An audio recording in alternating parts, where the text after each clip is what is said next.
At 10:15 a.m. on November 19, 2020, deputies were dispatched to the 100 block of West Mariposa in San Clemente when a woman called to report her ex-boyfriend was holding a knife and threatening suicide by cop.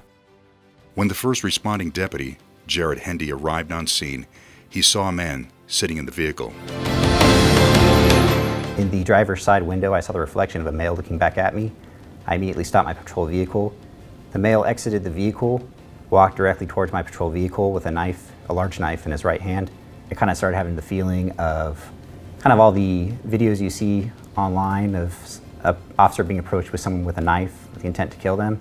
That kind of felt very real, that sense of urgency. I immediately drew my department-issued firearm, pointed it at the individual, and commanded him to stop and drop the knife. The individual refused, continued to walk directly at me in a quick manner. At that moment, I put out a radio transmission to Orange County Sheriff's Department dispatch to my partners, letting them know what I had. I saw the subject rather close to Deputy Hendy. We created some space, and then from then on just tried to establish a rapport with him, tried to talk to him, tried to get him to drop the knife. My F2 and I were discussing what we're going to do, and my first thought was less lethal shotgun, because obviously with Hendy and Garcia both saying they already had him at gunpoint, there's already 2 lethal force options that were at our disposal. So we got there as fast as we could.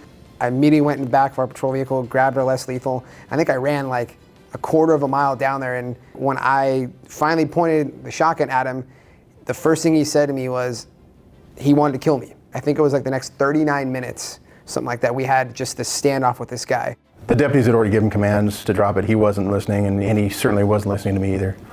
And so I went back and we talked to the canine, and we kind of formulated a plan real quick, and then went to it. I arrived on scene, immediately took Roscoe out of the car because I'd already heard the gravity of the situation. The deputies want to stand off with an armed suspect.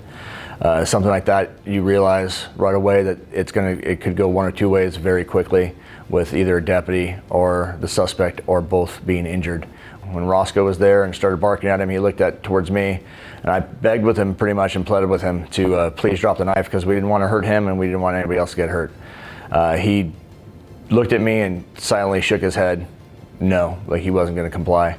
I did not want to send Roscoe towards a man with either a blunt edge weapon or a knife in his hand. It's one of those things as a handler that you don't want to do. You don't want to be in this situation. At this point, this is when we decided that we were going to try to use the less lethal shotgun to take him into custody to get him to comply. After the second round was released, Roscoe spun around, looked at the less lethal shotgun operator, and then looked back at the suspect, and that's when I gave him his command to bite the suspect. We all advanced up on the suspect. I didn't know if he still had the weapon in his hand while the canine was on the bite, and Sergeant Ketchum said for someone to tase him.